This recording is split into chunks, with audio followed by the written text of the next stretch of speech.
Hello there everybody, Subai92 and I bet you weren't expecting another video today. Well, let's just say that this is meant for tomorrow to be tomorrow's video.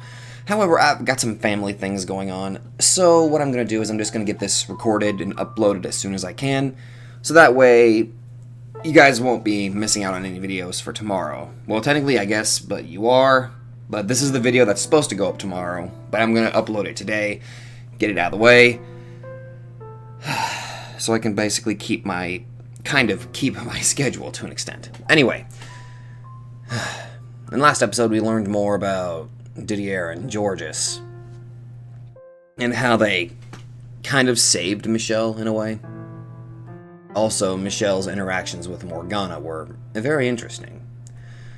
I can understand why Michel didn't, curse the family, especially didn't curse Amy, because I guess in a way, if he cursed Amy, who she kind of deserves it. Actually, no, she fucking deserves it. It would indirectly and directly affect his brothers, which would basically, by hurting and getting revenge on Amy, it would also hurt the family that he still obviously cares about in a way. So I can understand why he didn't do it, but if I was in this place, I'd be having a hell of a time with Morgana partying it up and then curse Amy, honestly. But anyway, let's just jump right back in. Yes. However, in my 10th year, the door opened once more, and time sputtered back into motion. When you showed up, Giselle. Everything I had given up on, and everything I had thought I had lost, it all came back. At first, as you know quite well, I was deeply mistrustful of you. I hated having you around. But if I hadn't met you, in all likelihood, I probably would have continued down that path, and become a demon.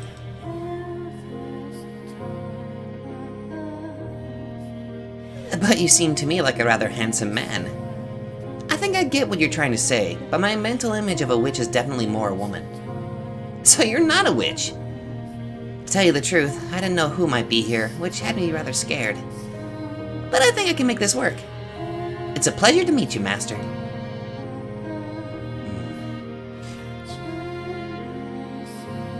After taking care of Giselle, I returned to my room. I was, to be quite honest, dumbfounded. And it was naturally the witch who stoked the fire of my apprehension. Why would you let that woman stay here? She came from the Bellinger estate, and we both know how you feel about your family. Chase her out. Give her a little scare and she'll be gone within the day. If you'd rather not, I could always frighten her in your place. A rattling window here, a couple broken glasses there. Small things like that to accentuate the eerie atmosphere. Are you going to say anything? Why do you care about her at all? Oh, now don't be like that. I live here too, so why shouldn't I care? And I'm not fond of noisy people. Or sprightly women like that one. That's something we can both agree on, isn't it? You don't like that woman, do you? The more a person smiles, the less you can trust them. Though I hardly have to tell you that, do I? Stop talking. No, that's not very polite. This is a family matter. It is none of your concern. I was merely offering to help rid you of a pest. I don't need your help. I will get rid of that woman when I'm ready. But first I will find out what secret she's keeping. Then, I will go back to living in peace. Very well then. That pest has no place in your sweet solitude. The world before you now is so much kinder, so much warmer than the one you used to know. Well, good luck then. And if you need a helping hand, don't hesitate to ask. Oh, and by the way... What now? You've changed, my dear. And I like you so much better like this. I always hated how much you reeked of human. You were blessed with a body like unto God. You were personally created by his hands. I could only dream of having what you have, but you only wanted to deny it. Now, though, you act the part much better. A saint resurrected by the closest living thing to God. Perhaps this too could be considered a miracle. Morgana, Yes? you are a deranged, delusional woman. Why, thank you.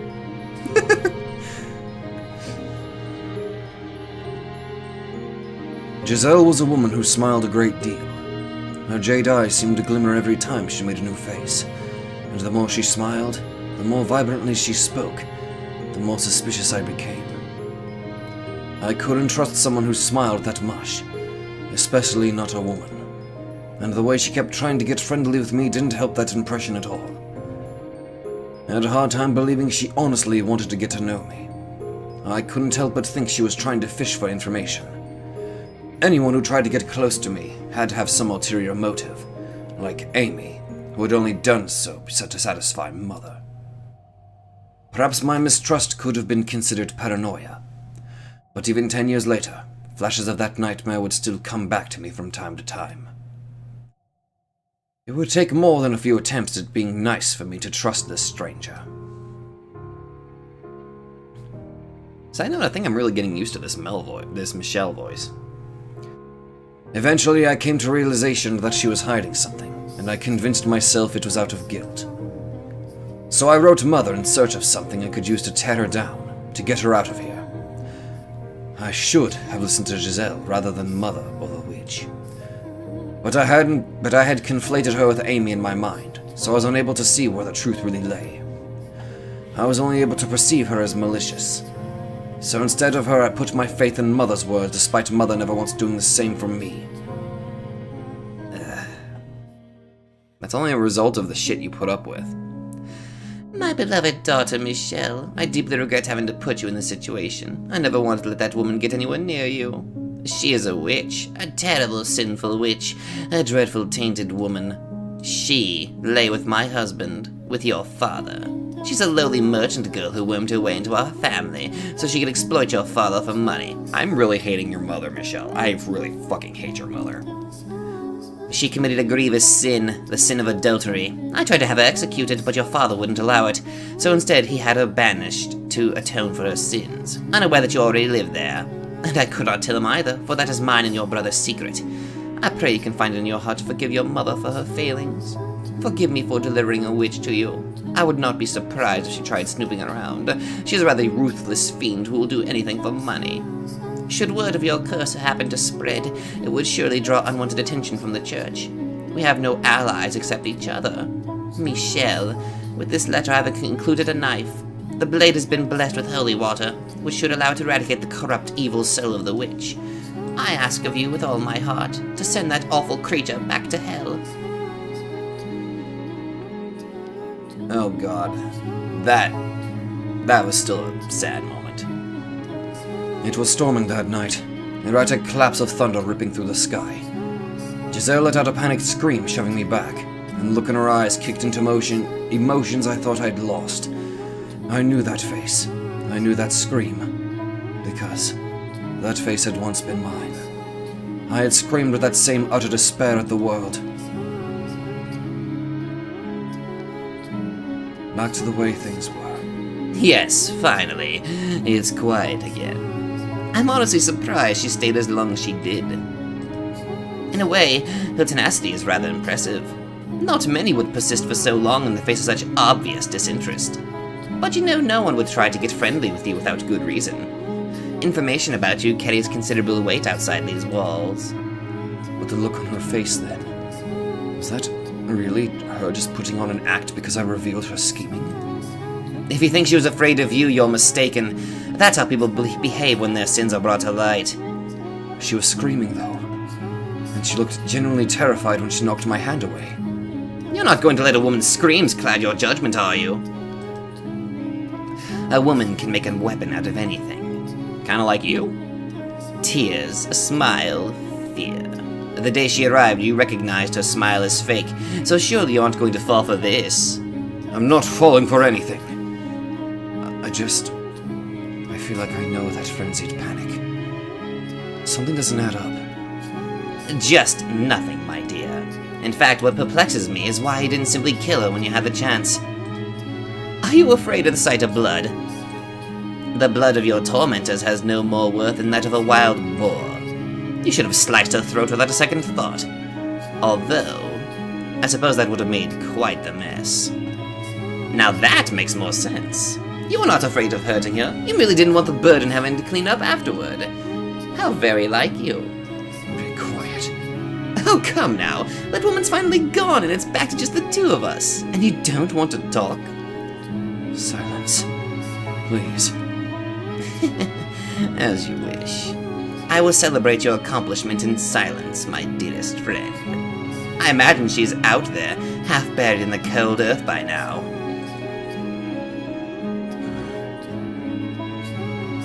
I get chills every time I consider where I would be if I had done as Ma's mother had said. If I had killed you. Or if, out there in the forest, you had succumbed to the unforgiving weather. Life had never given me much in the way of good fortune, but you coming back, you being alive, was absolutely a blessing. I'm done! I can't take it! I'm through with this whole world! You don't have any idea what I went through there! How hard it was just to keep myself together! Giselle, I do understand. I know very well how difficult, how painful it can be. For no one to believe you. For no one to accept you. I know far too well what it's like to want to scream. That you're done with this whole damned world. I truly do.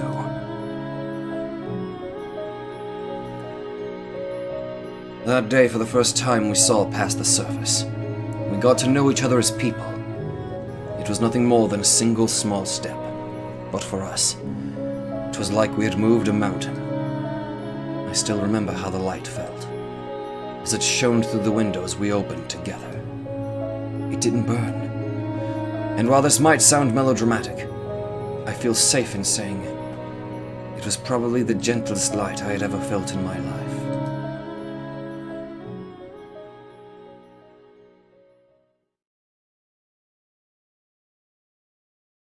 Following my reconciliation with Giselle, I started turning back into my old self. Well, I suppose that's not quite correct. I felt a comfort and peace with myself that I had never had before. That may have been the first time I was really human. Having someone else around began to feel normal. It was something I was certain I would never have. It was incredible. Although to someone else our time together may have seemed frivolous and empty, our conversations meaningless chatter. I've never thought the day would come when someone would laugh at something I said, when someone would smile at the sight of me. However trivial, seeing Giselle's smile made me happy. Oh, darn it, where'd you get off to? Are you here? Are you in the vase? What's all the racket? Is something the matter? Ah, Master. Yes, a cat. Huh?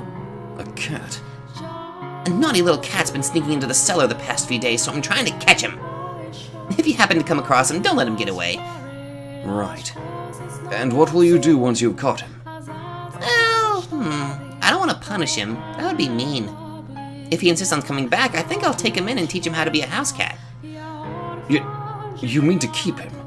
Are you not fond of cats, Master? I don't mind them, no. Then there you have it.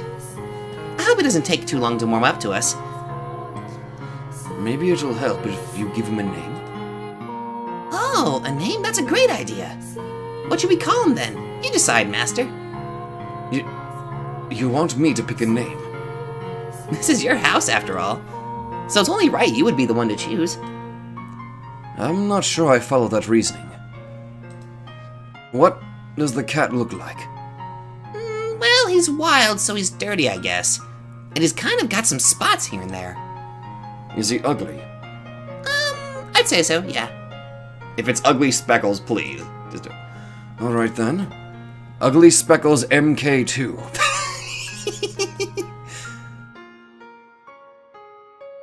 That's a name? Why on earth would you want to call something that? And what does MK2 even mean? Be quiet! It's on you if he runs away, Master. I'm pretty sure I know MK stands for Mark, but I just like saying MK because it sounds cooler. My time with Giselle made a normal person out of me.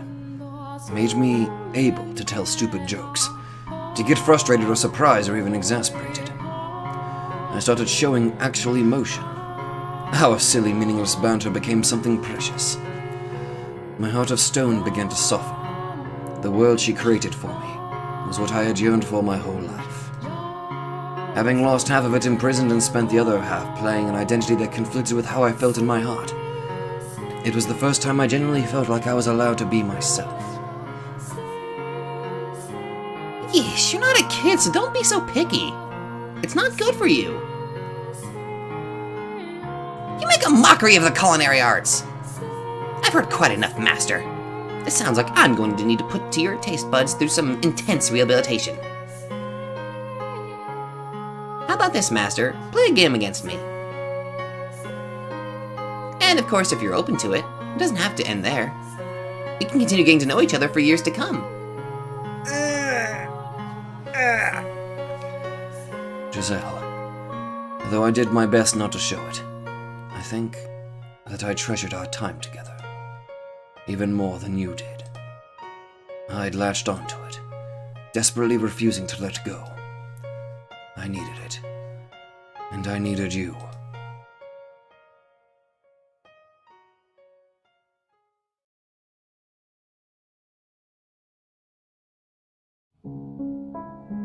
Are you listening, Morgana? I can hear you just fine, my dear. Now, what brings you all the way up here? You know you can call me from anywhere in the house. My bonds to this tower have been broken. This is a conversation we can only have here. Oh, by the way, I found out the name of this song is the... Was it the Wrongful Life of Michelle Bollinger? I think that's what it was called. All I know is I've been listening to it and it's really good. The place where we first met. It's time for us to part ways. My desires haven't changed since our first encounter. I wish to be a person. To be a man. Exactly. When I'm with Giselle, I am that. She makes me into the person I always wanted to be. And now you wish to be rid of me, so that you can complete your descent into the realm of the unclean. I do. You came all the way up here just to tell me that? A needless formality. I'm sorry, Michelle, but we are kindred spirits, as much as you may want to deny it. You could be second to only God did you spurn his gift. I am nothing like you.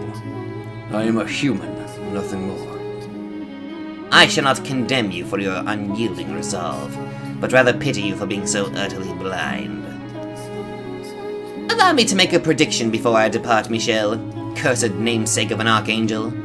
You may think that you're making some sort of progress, but the fact of the matter is you've gone nowhere. Will that smile of Giselle's be able to withstand your secret?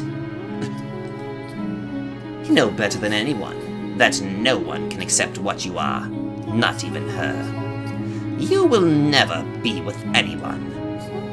I understand that. No, Michelle, you don't understand, but you will soon enough. What you have now is not true happiness. It's empty, naught but a masquerade. And when the night is over, the masks will come off. So what if it wasn't permanent? Oh, sorry. So what if it isn't permanent, isn't real? Does being ephemeral make it worthless? Why can I not want something that doesn't last forever? This is the first time I've ever found joy in my life.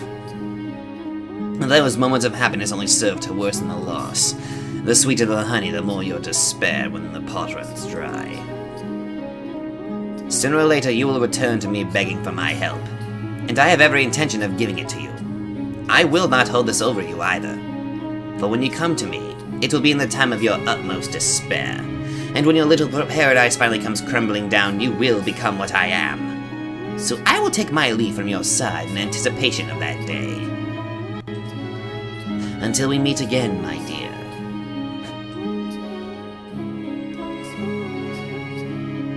Maybe I'm just too much of a non-confrontational person, but why can't we all just get along here? Oh, hello, Master. I was just looking for you. I heated up some wine and thought you might... is something the matter? No. No, I'm fine. Thank you. No, it's nothing.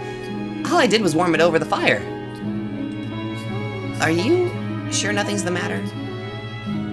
I shouldn't be hearing the witch's voice anymore. So yes, I'm fine. Oh, wow. That's wonderful news, Master. It is.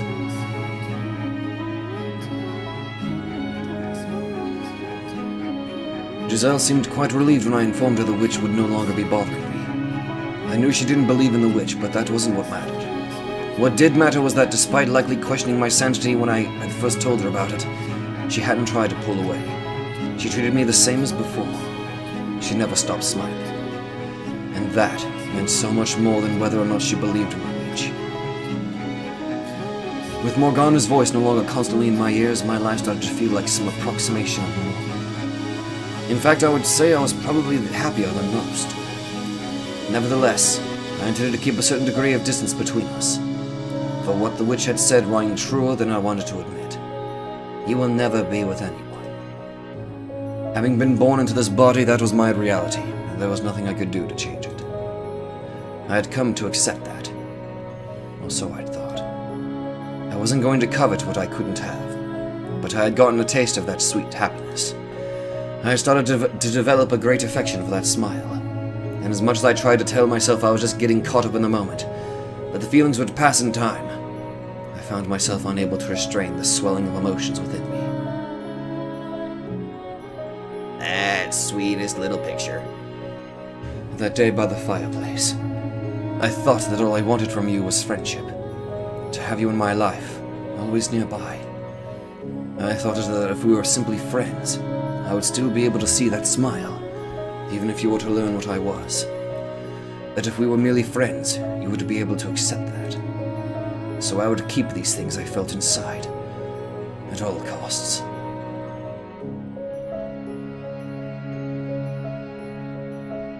However, with each passing day, with each gentle smile, my affection for you swelled. It reached the point where, as hard as I tried to keep it contained, all it would take was the slightest nudge for it to come spilling out. And it made me desire what was out of reach. I was convinced I had changed, because this happiness had become my everyday. I had no right to any such thing, but I came to wish that I could be the center of your life. I yearned for you, and I wanted you to yearn for me. And like the fool I am, I thought that with you, it might even be possible.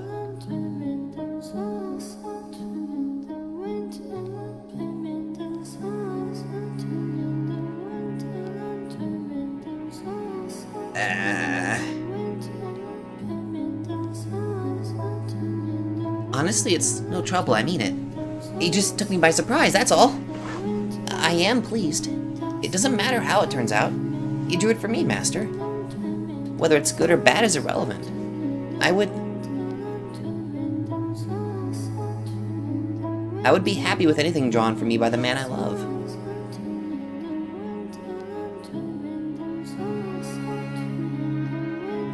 That one word set me into motion, for I had long since fallen deeply, utterly in love with you. And there was no escaping that.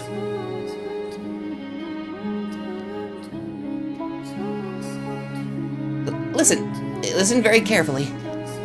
I love you. I love you so much that I feel like my heart is going to explode.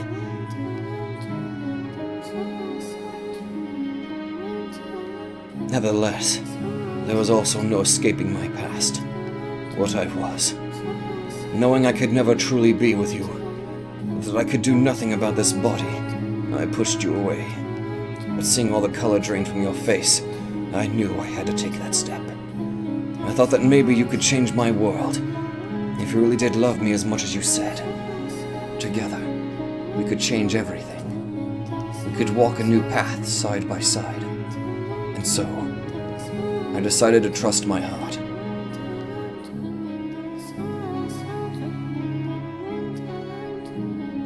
I'm in heaven. I'm so happy I could cry.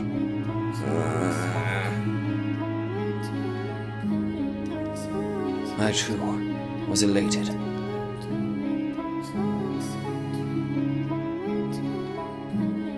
Giselle, I'm sure you thought I was a kind-hearted man, that my love for you was pure and chaste, and I wanted to be that for you. But beneath the surface lurked indecent desires. Despite saying I didn't want to hurt you, that just having you by my side was enough, my desire bubbled up at that warmth of your skin. I wanted to let that heat take over, to let my hands run free. I could feel it burning inside me. I longed for intimacy, not just emotionally, but physically. I wished I could lay you down on my bed and satisfy those desires. I wanted to make love to you. Unfortunately, that was not possible. I didn't have the ability. No matter how hard I try, my body lacks the capability to be one with you. I can pray, and I can long, and I can wish all I want, but my body will never be what I want it to be.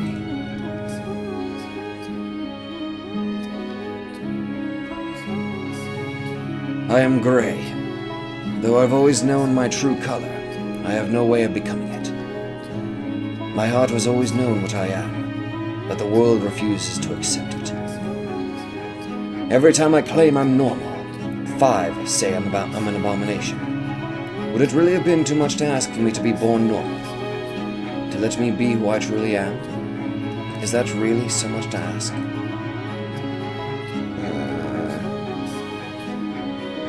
Things began to change when I learned my father Antonin had passed away.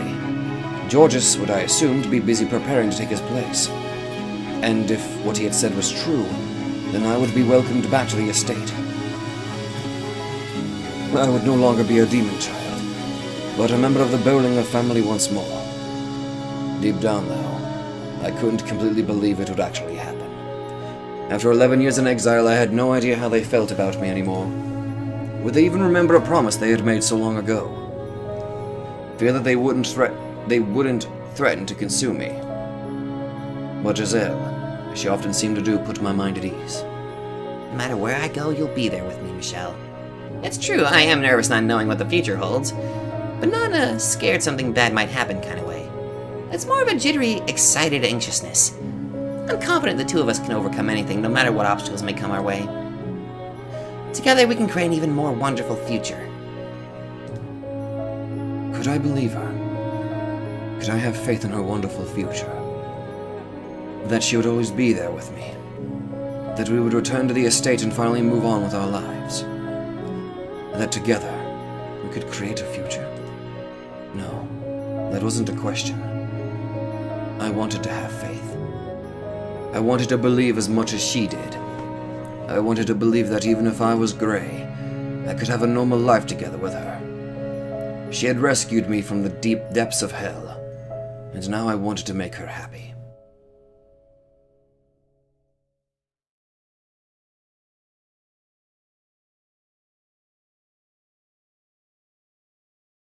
After taking that step in our relationship, I made numerous attempts to reveal the truth about what I was. But every time I tried, sharp pain gripped my chest, and my words faded into nothing before they could ever reach my lips. I knew that if our relationship were to continue, I would have to tell her eventually, but merely imagining her face twisted in disgust nearly crushed me. She was everything to me. And so, as we prepared for our departure, I decided it was time to make some changes. It was time for me to break out of my rut. And what happened next depended largely on whether Mother and my brothers were willing to accept me as a man. The course my future took was in their hands, in their hearts. If they couldn't accept me, then I couldn't return home. I prayed from the bottom of my heart that things would turn out for the best, that my family would accept me for who I was, and that they would accept what I had had with Giselle. I decided I would tell Giselle everything after I received the responses, and I had hoped dearly that she would join me wherever I ended up. I couldn't provide Giselle the same kind of happiness a normal man could, but if she and my family accepted me, I would do anything I could to build a happy family with her in my own way. And so, I sat down to write. Dear Mother, there is something I wish to tell you, something that means a great deal to me. So I ask of you, please hear me out. And I ask of you, please accept it. Mother, I no longer bear any resentment for my present lot in life. Nevertheless, I would ask of you to concede one thing, that I was never cursed, that I was always your son, that I am Michel, not Michelle. I have found someone whom I care for dearly, a woman, and I love her with all my heart. I would like to spend the rest of my life with her. I do not wish for much, simply to have a quiet life with her, to go through our days together, man and woman. That is the one thing I want. Mother, I know you are aware that my body is no longer female. I am a man. My heart is male, and I ask of you to please accept that. I have no grudge with you. In fact, I am incredibly grateful to you for bringing me into this world. With love, your dearest son. But rather than a reply, I received a visit from knights ordered to kill me.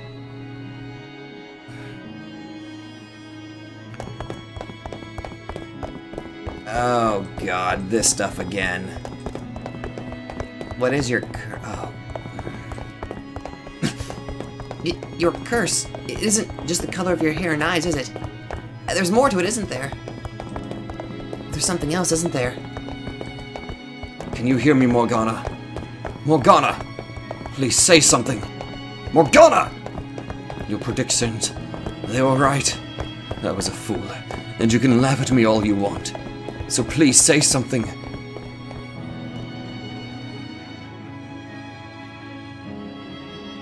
Death!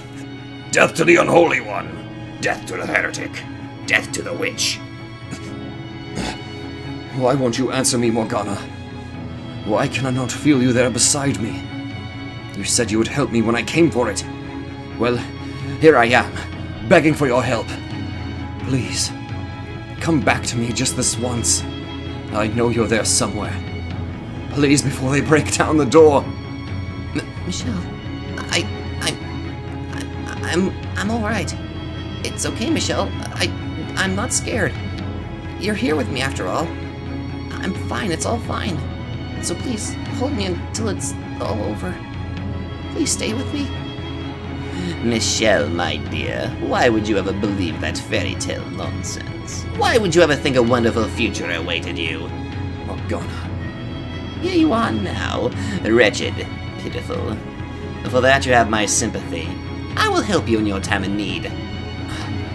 Finally, you speak. Michelle? I can feel the despair emanating from you. You hate it. It kills you. This is how you're rewarded, for fighting to be yourself. You know exactly who sent those knights, don't you? They rejected you. Rejected what you are. Hey, Michelle, are you all right? Your family, unable to accept your body and heart, branded you a heretic and turned you over to the church. Yes, they did. And did you hear what the knights were saying? They've even accused you of being a witch. Taken my sins and placed them on you. Come back to me, Michelle. You hate them, don't you? You want to curse them, don't you? You want to kill them, don't you? I shall grant you that wish. Out of your hatred and despair, I shall make my own wish. And that wish shall become a curse upon your family's wicked souls. You'll grant my wish then, Morgana? Yes, absolutely. Tell me what it is you want, my poor little darling. Michelle! Let your contempt flow free. Give me the names of those you want cursed. I want you to protect her. Excuse me? If they find her, she could be accused of abating a witch that and executed as well. So please, use your power to keep her safe. You said you would grant my wish, did you not? That was not the wish I was hoping for. I know, but that's the wish I want you to grant. Morgana! Then offer me something in return. Such a disappointing wish will require a sacrifice. Step beyond that door, my dear, and witness ultimate despair. That was my plan anyway. So long as I am considered a heretic and marked for death, my being alive puts Giselle in danger. Indeed it does, yet here you are, shaking like a scared little child. Of course I'm scared. There isn't a single person who doesn't fear death. Please, keep her safe. You're the only one who can help me, Morgana. You have my word. From this moment I vow to protect her life. Thank you. Giselle. Please hear me out, Giselle. I never thought anything good would become of my life. I never thought I would find anyone who truly understood me, who would be happy to have my love. And for that I hated the world. And I was in constant torment, living in the shadows. But then, a single ray of light shone down on me. Michelle. You, Giselle. You delivered me from the darkness. I'm scared, Giselle. I'm terrified. I used to think my life was meaningless, that it didn't matter if I lived or died. But now I can't stop shaking. That's perfectly normal. I'm scared to death too, but what scares me most is losing you. Michelle. So please, allow me to repay you. I said I would do anything for you, so let me do this. I haven't given you anything. I haven't done anything for you. So give me one final chance.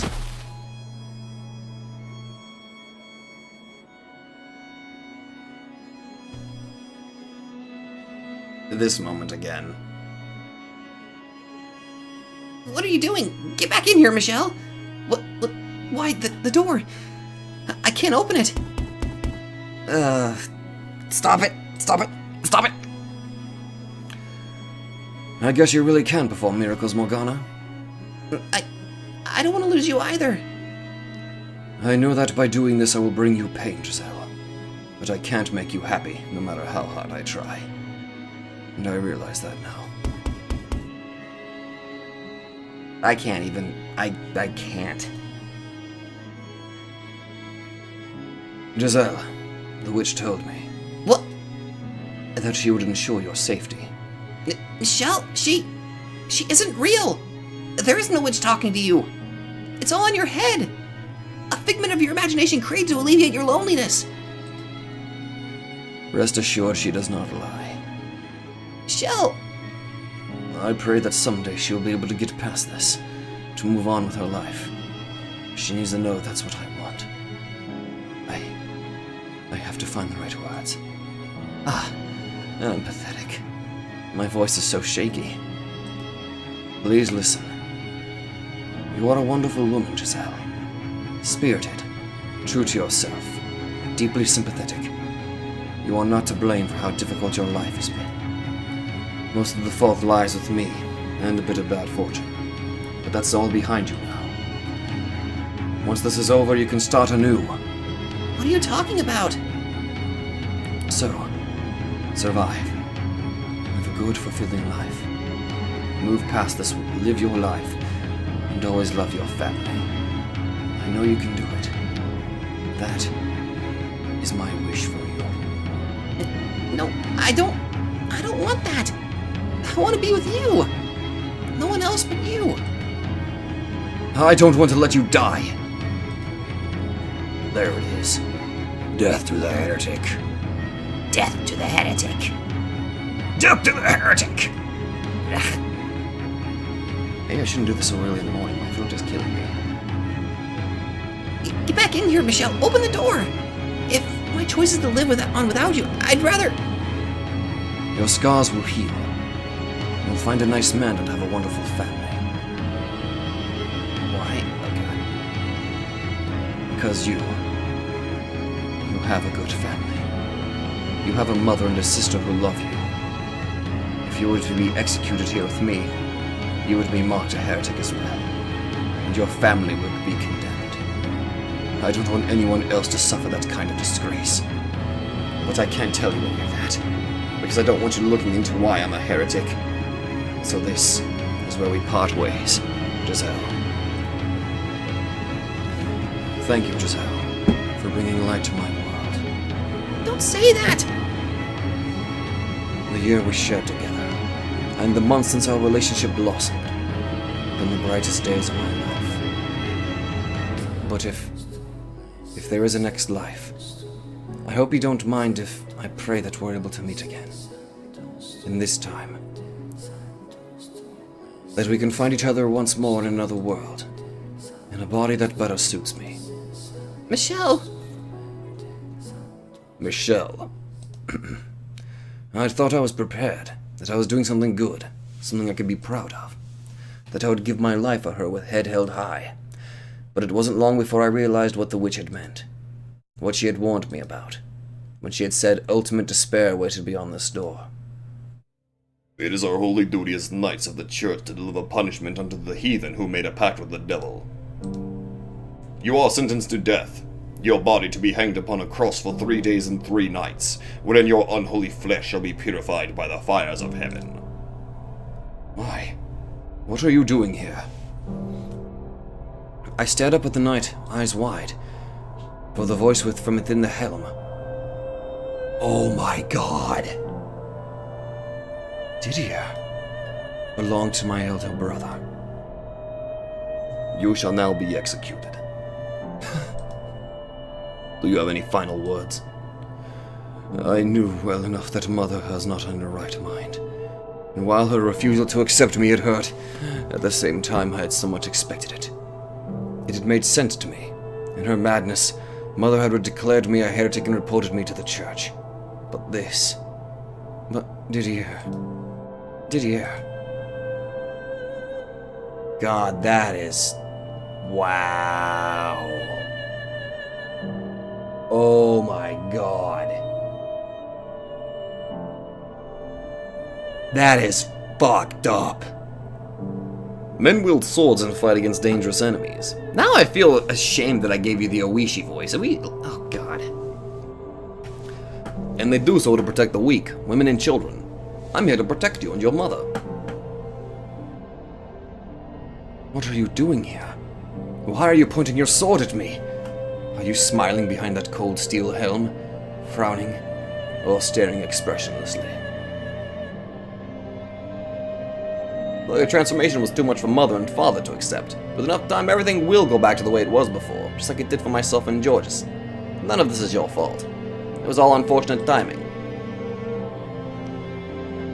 You said that it would all go back to normal eventually.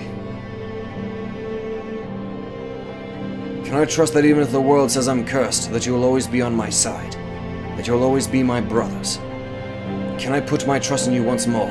Didier, Georges. You absolutely can, Michelle. I swear to God on high. You swore to God, you asshole. I mean, I don't know. Wait a minute, wouldn't that technically make him a heretic that he turned on his own brother? After making such a vow?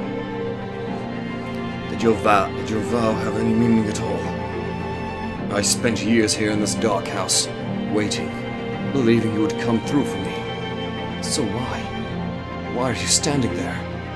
A half-dozen knights at your back, saying I am to be executed. Why? Dear. Do not cry. Don't you dare cry, Michelle. You're standing here in front of this door as a man protecting the woman he loves. So you mustn't cry. Who? Who is it you're sentencing to death? Michelle Bollinger, or... A demon child, naturally. or a witch, perhaps. But why? If I'm not an angel sent from heaven, or a demon child, then what am I? What on earth am I? What are you? You're a Bollinger. You're our family. And that's all there is to it. Damn, you're a terrible brother. I thought we were brothers. Our familial bonds have long since been severed, cursed witch. Now I see, Giselle. This world never had a place for me. I was never welcome here.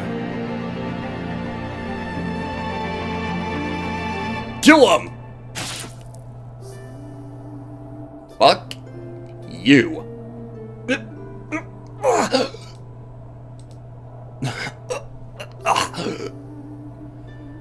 So many blades pierced my flesh. Didier's sword in my chest, lances in my arms and shoulders, arrows in both of my legs. I could hardly even tell what hurt anymore. But the pain from within was much clearer. My heart cracked audibly before shattering completely. Don't cry. Do not cry. Tears will only make me more pitiful. So don't you cry, Michelle. Don't cry.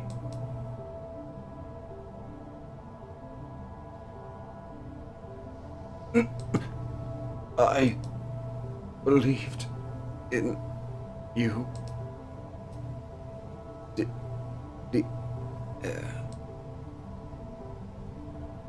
Didier.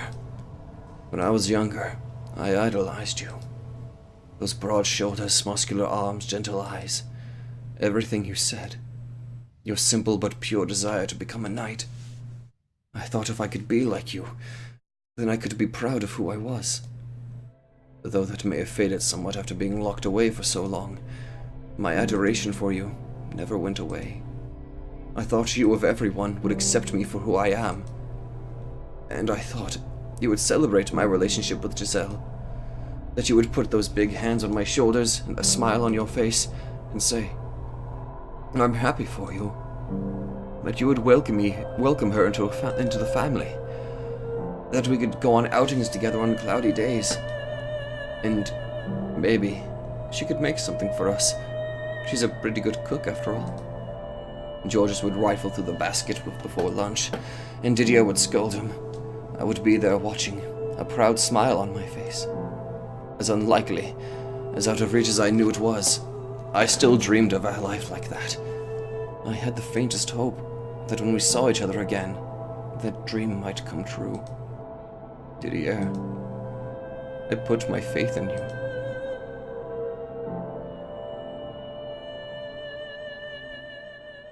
Jesus Christ.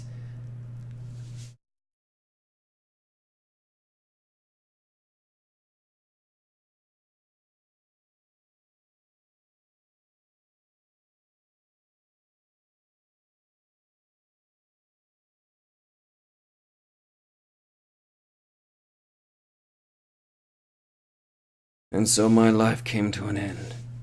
But that wasn't the end of the story. I don't know if what comes next could be called my story, but memories of these events linger in my soul. After being pierced by Didier's blade, I found myself looking down upon my own corpse. How could I have ever imagined that I would be made to witness my own misery even in death? I watched as my elder brother dragged me to the place of my crucifixion, and my soul, evidently still bound to my flesh, was dragged along with it, against my will, down to the nearby village. The knights! The knights have returned from their holy quest! Oh, how we waited on your arrival!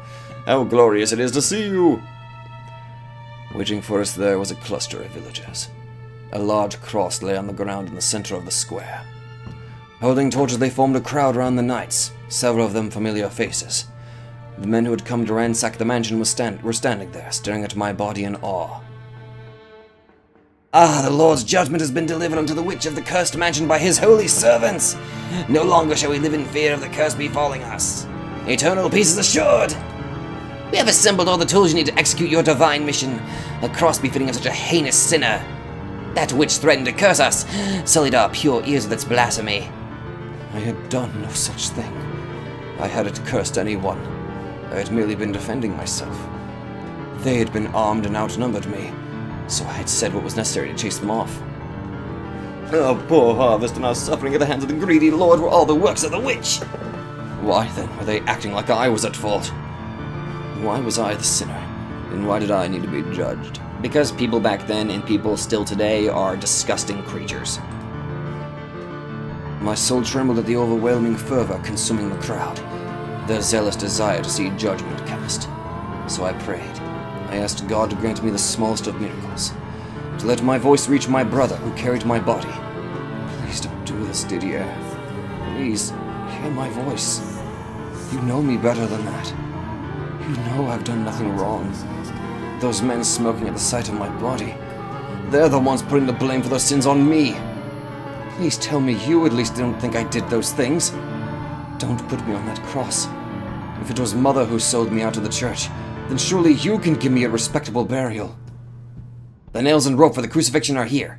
We would have you, O knight, deliver the Lord's judgment unto this vile witch. Didier, why do you say nothing? Why do you accept the tools this man presents you? Tools meant to punish me. Tell me, Didier. Crucifixion! Crucify it. Crucify the witch. My brother lowered my corpse to the ground and began removing my clothing. And in that very moment I realized the purpose of hanging someone from a cross. Overwhelmed by hopelessness, tears streamed down my face. Please, anything but that. I'm begging you. Don't expose me to these people. Don't expose my body, Didier. I'm begging you. Don't do it. But of course my voice had no way of reaching him, and he proceeded to remove my clothing, piece by piece, until I was left fully nude. For a brief moment an unpleasant silence spread throughout the crowd. The erratic crackling of their torches was the only sound that could be heard in the square. And then with a mocking laugh one man spoke. "Ah, so there it is, the devilish creature." Don't look at me, please. Look away. No, just get it over with and burn me now. Burn my body, please. One simple thing was all I was missing. I had a frame like a man. I liked breasts of a woman. My heart was male. I was in love with a woman. You sold your soul to the devil, and this is what you became. This frightful, reprehensible creature. To dare defile the sacred body God blessed you with. Was that what people really thought of me? Was there no way to make them understand? Could they not possibly imagine how miserable it was to live in a body that didn't fit the shape of your soul? Was there no way to get through to them even the slightest bit, that all I wanted was to be what I felt I was? Was that really so heinous a crime? Please, Didier, stop this. Don't humiliate me any further. Please, just let me depart this world in peace. Carry my body away from this place. That's all I ask. And if you can't do that, then at least burn me instead. Didier. He then placed my body upon the cross, bound my arms together at the wrists with a rope, and then drove a nail through my palms. I couldn't look away. I tried to close my eyes, but I couldn't. My vision remained perfectly clear despite the constant stream of tears. When he was finished attaching my body to the cross, he and several other knights lifted it off the ground, planting it in the center of the village square. The villagers showered the knights with their praise and gratitude. Not for lack of trying, I was unable to get away from the cross. My soul was trapped there along with my body. Didier didn't say a word the entire time. After a full day hanging there, grotesque blackish splotches began appearing on my lower body. Everyone who saw it grimaced in disgust. The knights, Didier included, had long since taken their leave, leaving my soul behind, curled up at the base of a cross. A constant stream of tears ran down my face. Despite all my prayers, I remained bound to that place, left to rot on the cross of my body. Passerbys threw rocks at me or spat on me. Children laughed. A mother warned her daughter to always obey God's teachings. But 48 hours, black-feathered birds and maggots had appeared to devour my rotting flesh. I couldn't imagine any less pleasant a sight than my own body decaying in the sunlight, exposed for all to see. A group of children assembled in the square not far from the cross, and soon after, a competition began to see who would take down the evil witch. They gathered all the rocks they could find and started throwing them at my corpse as hard as they could. The stones ripped through my decomposing flesh, exposing bits of bone. Eventually they settled on a winner, the one who had torn off the most flesh, and went on their way. And when they were gone, the birds flocked in to take their place. The third day and night came and went, and at sunrise on the fourth day I received a visitor. "Watch your step, madam. The crucifix is this way." After everything I had been through, I thought nothing more could possibly affect me. I had sunk as far down into the abyss as I could go. However, Mother. I knew it was her instantly. How are you still alive? She was older and bonier than I remembered. She had bags under her eyes so dark they looked like bruises. Her once lustrous blonde hair had faded almost white, but I would always recognize my own mother.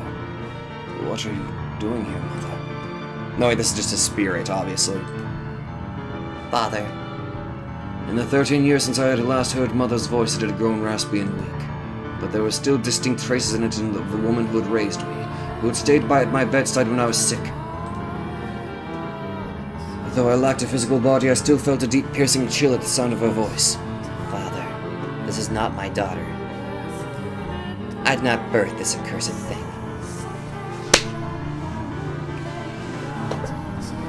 Okay, Michelle, if you need any more reason, fucking curse them! No. I am her victim. For years I suffered at the hands of this witch. She stole my daughter away from me, tormenting me, endlessly tormenting me, trying to ruin me. A demon. You're a demon. Mother. I despise you, you foul, hellish monster. I loved you.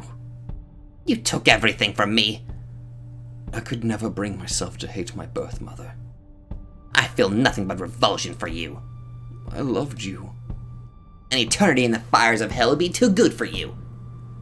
I often disagreed with the things you said and did, but I still remember the feeling of your hand in mine, as I lay sick in bed. I have absolutely no relation to this demon. I kept writing you letters, kept pretending to be a girl for you, because I didn't want to hurt you. This is not my daughter. But I couldn't stand doing it. Whenever I sat down to write one, I came out a horrible wreck, even worse off than before. But even so, Send this monster straight to hell. I didn't want to break you, Mother. I didn't want to push you any further off the edge. Quickly, set me free of this accursed thing. But I suppose I still did end up breaking you. Please be at ease, madam. The Lord has heard your prayers. He wants you to cast the demon into the cleansing fires. He wants you to show him that, as you say, you have no relation to this unholy thrall. Gladly. I'll gladly send this vile creature to the deepest pits of hell with my own two hands. God! Her eyes swirling with every hateful emotion imaginable, Mother took the torch from the priest and tossed it into the pile of straw spread around the base of the cross. The flame crackled as it spread upward, consuming my body and filling the square with the putrid stench of burning flesh. Through the cloud of smoke, I could see a faint smile on Mother's lips. Mother, I'm so sorry. You had to give birth to me. When the inferno had devoured everything and the cross itself came crumbling down, my soul was finally released from that place. Or rather, I suppose it more shattered. Feel free to curse your family now. They clearly didn't care about you. They did not. They were blinded by their worthless faith. Sorry. The things I saw, the things I was made to watch were harrowing. Morgana had been right. The anguish that came after knowing happiness was much greater than anything I had felt before. It eroded my spirit, drained me of the willpower to bear the sight of the world after death. But rather give in to hatred like Morgana had, I despaired of myself. I didn't bear curse or bear a grudge against anyone. I prayed for my own extinguishedness. My soul began to crumble, neither ascending to heaven nor falling to hell, but fading into darkness everlasting. My fingers were the first to go, then my eyes and then my mouth. All sound vanished into nothingness. My beating heart, and all the emotions that had once taken root within it, scattered like leaves upon the wind. My soul completely, wholly decomposed. I couldn't stand to allow my soul to return to the living world, no matter what it may take residence in. Some length of time later, I began to hear a sound, muffled and indistinct. No longer human in form, I had no ears to speak of, but the sound gradually increased in volume. It was a voice. Where are you, Michelle? What are you doing? I'm still praying, and I'm still wishing for you to appear before me. Forever and ever and ever. And ever and ever and ever. I've been praying for so long, I don't even know how long it's been. Before you left, you said you were going to pray too. You said you hoped we could meet again in another life. I'm not misremembering, am I? Michelle, come back to me soon. As if drawn to the sound by the sound of that voice, bit by bit I began regaining some of what I had lost. But it took an incredibly long time. My body and soul had been ground to dust. I had rejected myself, scattered it into the void. It would take several lifetimes to find and reassemble all those pieces. Michelle, all I can remember about you is your name, your glassy white skin. The fiery red eyes and your snow-colored hair. Nothing else. I thought my mind, my body, my spirit, and my heart had all been eradicated. But every time I heard that voice, I thought, I must return. Well, thought is perhaps inaccurate. It was not so much a conscious idea as an instinctive force. The voice slowly buried the overwhelming pain I had suffered in both life and death. I began to search for the source of that quiet, constant whisper echoing in the dark emptiness. Chasing after that tiny fleck of light, the one thing in the world that seemed to desire my presence. Michelle, I'm no longer the girl I once was. I built a thick cocoon around myself, a cocoon I can't break free of. My own protective shell is devouring me. I'm waiting for you, Michelle. Waiting for you inside my shell. Always waiting. Will you be able to recognize the person I've become? Please, Michelle, get me out of here. At long, long last, I found the ray of light I sought. And I had an absolute certainty that if I followed it, I would reach the source of the voice. I had to find them. I had to set them free. I desperately had to give back to them what they had given to me. And that sense of purpose is what set me back into motion. But the void was so expansive, so endlessly deep, that reaching the end of the trail of light was no easy task. Struggling to follow it to its source were my barely held together soul thin, until it crumbled apart once more. Again and again I lost myself. I can't account for much of my time chasing after that light. The gaps in my memory are large and frequent. Nevertheless, after countless cycles of breaking down and reassembling myself, after hundreds of years of wandering, I finally found my way back to that mansion.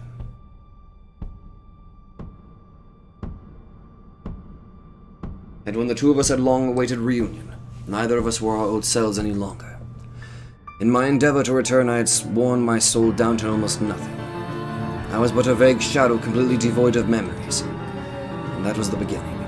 We met each other anew, lost and broken, devoid of life.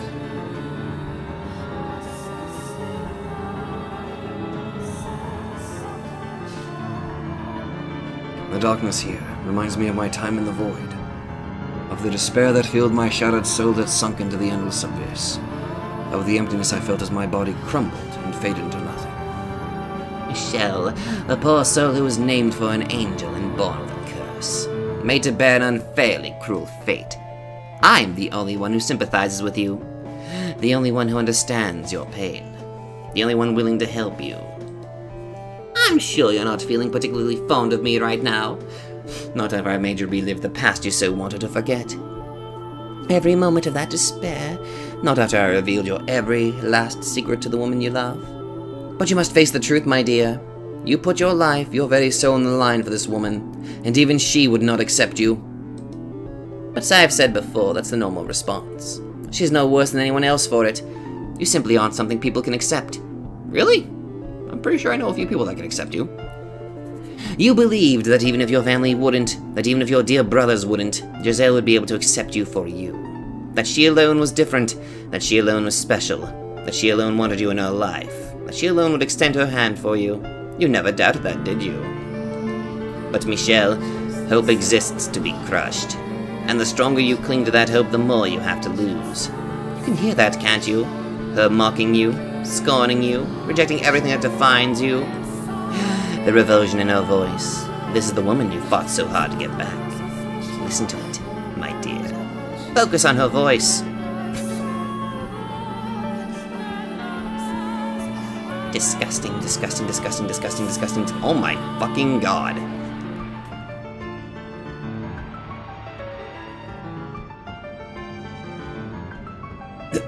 Stop!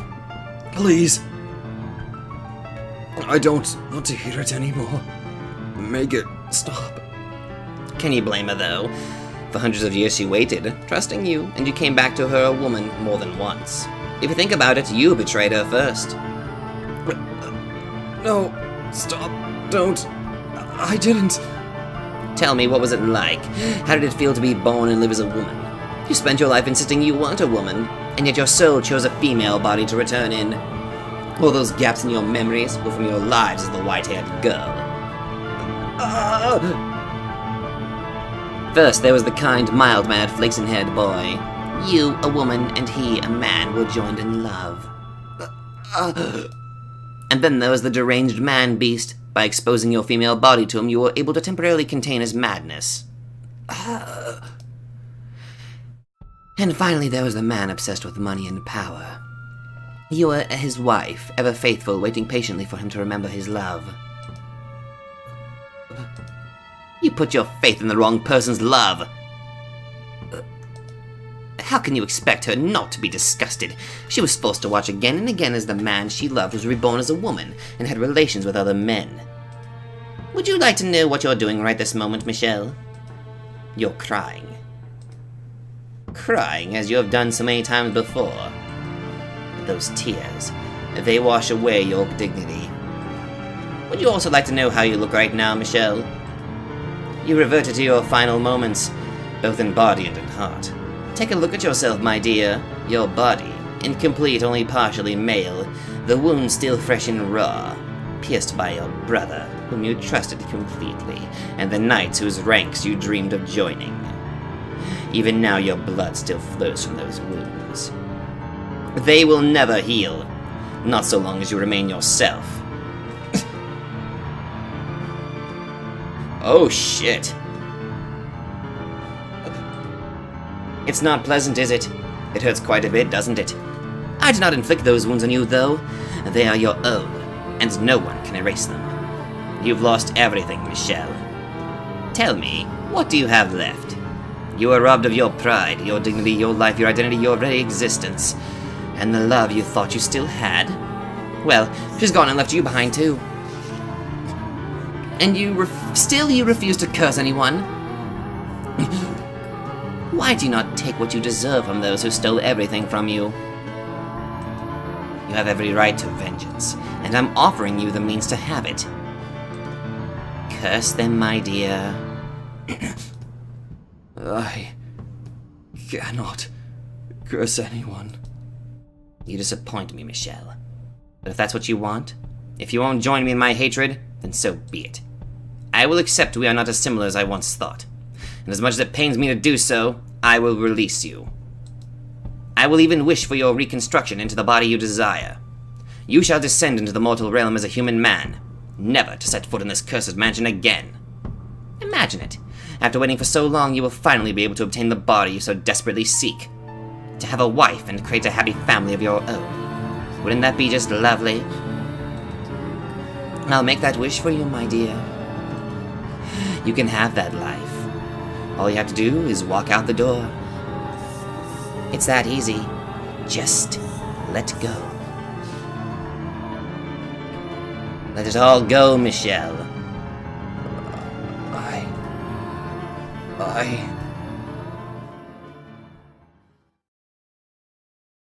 I can't save.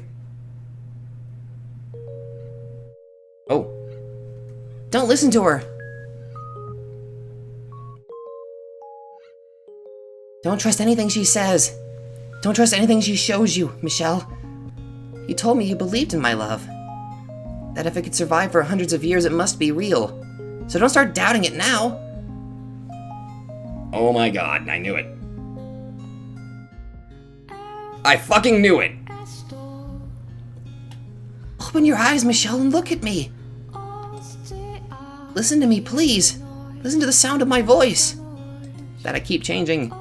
Michelle, will you listen to what I really think? How I actually feel?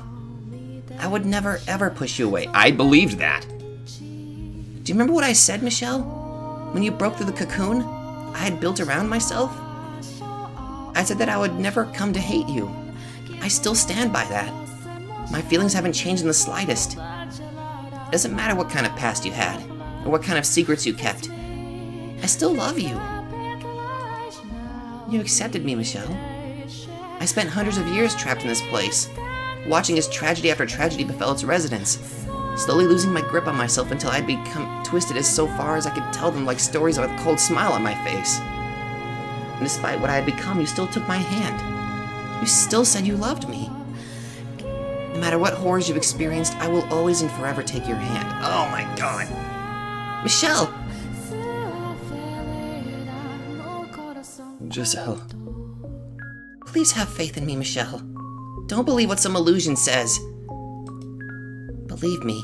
Believe the real me. You have it backwards, Giselle. The truth is, I never once doubted you. What? I never doubted your love. Michelle. I despised myself. I hated that I was so weak I couldn't even bear being rejected by a phantasm made to look like you. I didn't want you to see me like that. I didn't want you to know I was so weak. To see my past. To see me now. A pitiful, unsightly mess. I couldn't stand the thought of you seeing any of that. If only in your memories. If only for you. I wanted to be gallant. To be a man.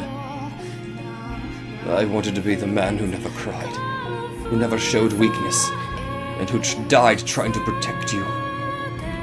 I didn't want you to know that I was so weak. That I was such a sad, frail person. And not even a real man. Michelle. I didn't want you to see that. Morgana was telling the truth. I opened the door to our past in order to bring you back. But that wasn't the whole story. I kept details about myself out. Things that would make me look bad. There's no one as shameful and reprehensible as me. No, Michelle. There's no one in this world as admirable as you.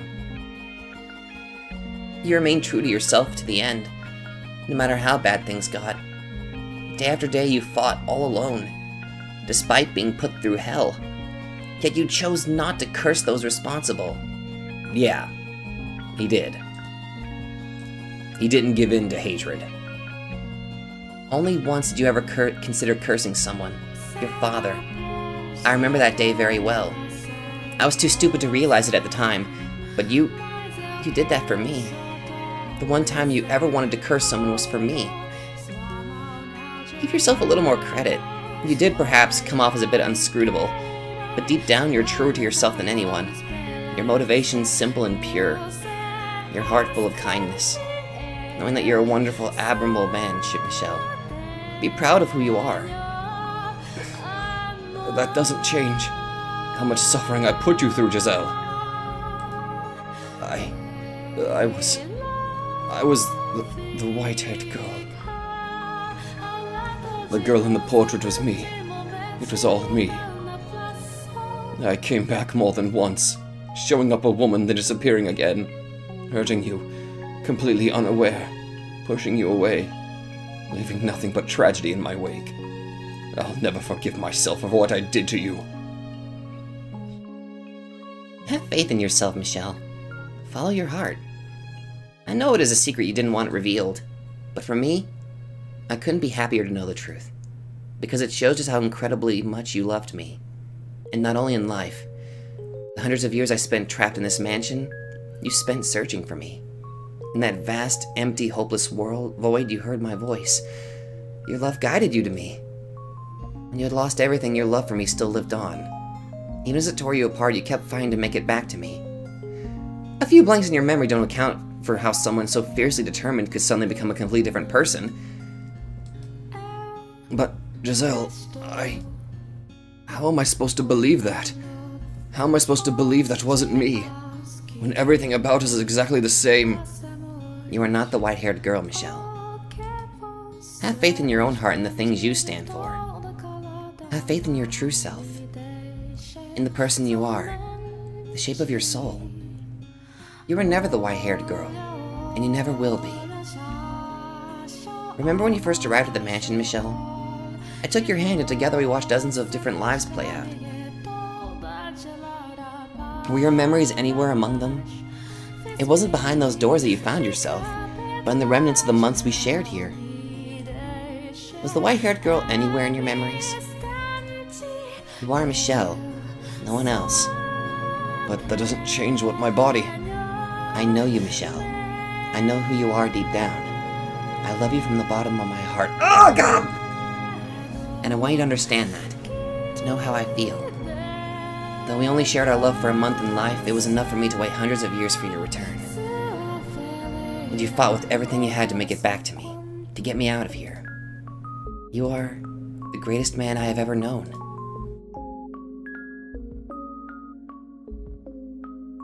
Giselle! How is it you always manage to see straight through me, Giselle? To give me exactly what I want. That smile. That single ray of light in the endless dark. To say exactly what I've so desperately yearned to hear. The words I've sought for countless years. Giselle! I reach out for her, but she's begun to fade. Her outline hazy and blending into the surroundings, until I manage to grab his empty air.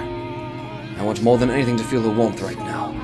The sensation of her skin against mine, but there's nothing there. Please, Giselle, don't leave my side again. Don't worry, I'm right here with you. I'm not going anywhere. Giselle. Put your hands on my shoulders. Wrap your arms around me. I can't. I want to so much, but I can't feel you there at all. You can, Michelle, I promise. Close your eyes. Now reach forward slowly. You can feel me there, can't you?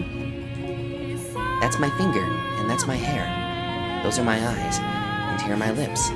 Here's my heart where I keep all the feelings you gave back to me, and my love for you. In body and spirit, I'm all yours. Can you sense me here beside you? I think... can. Now, hold on and don't let go. You know, it's kind of funny. We're like two awkward kids around each other. Bound together by a love so amazingly powerful, yet we only ever held hands a few times, and embracing is like some incredible achievement for us. And we're supposed to be full-grown adults. Kiss me, Michelle. We never got the chance while we were alive. Giselle. Or are you going to tell me to wait again? Not this time. I feel my way around the emptiness where she is. Her skin, white but not pallid. Her slightly flushed cheeks dimpled by her smile. Her lips which at times called me master and at times called me Michelle. Her entire being. This woman who accepted me as a man. Who even in death continued to bring me back from my darkest places. She is my everything. I feel a faint breath against my neck, somewhere between a sigh and a giggle. I feel her warmth which I thought I would never know again, the soft touch of her skin. I envision her face before me where I'm sure she is, with her eyes closed, and I press my lips against hers. It's a quick, clumsy affair, just a little peck. Not the kind of kiss two grown adults might be expected to share. But nonetheless, a gentle warmth spreads through my body from the place our lips touched. It's a sensation so pleasant, so nice, I can hardly believe it's real. Our surroundings dissolve, and the world takes on a new face. A plain of tranquil light created by Giselle, into which the mansion's darkness slowly seeps. The difference is, now I'm not afraid to step back into it. All it took was that single, irreplaceable moment to change my everything. Though I can't see her there, I can feel her presence right beside me, her heart, and that she too can feel mine. I won't falter anymore. I'm through hesitating, wavering about in fear of my own weakness. I will look to the future. I will believe in myself, because she believes in me. I'm done carrying the chains I created for myself. I have work to do. No more looking away from my responsibility. As the light dims and darkness begins to take over, I hear her voice in my ear. Michelle, can I ask you to lend your hand to someone? You've set me free, and now I'd like you to do the same for her. This is something I don't think anyone else can do. Only you can rid the mansion of its darkness. I'm here with you too, so let's open the final door together. The true final door. We can put an end to all this tragedy. I know we can. Now, off we go, Michelle. And do not let go of my hand.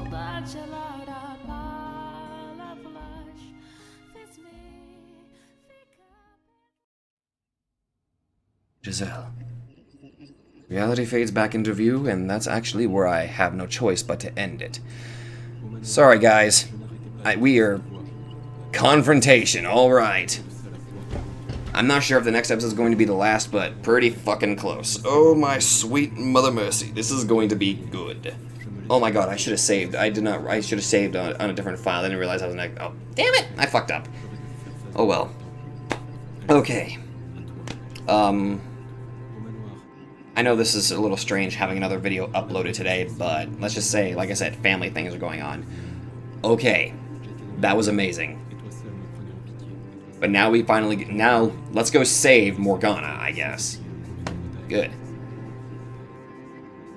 Well, we saved Giselle, so really the last person we have to save now is Morgana. Although I guess by proxy, by saving her, we also save the other three, Mel, Yukimasa, and Jacopo. But anyway, I'm guessing the next episode just might be the last or second to last, so... God, I freaking love this novel. So thank you guys so much for watching, and I will see you guys in the next video.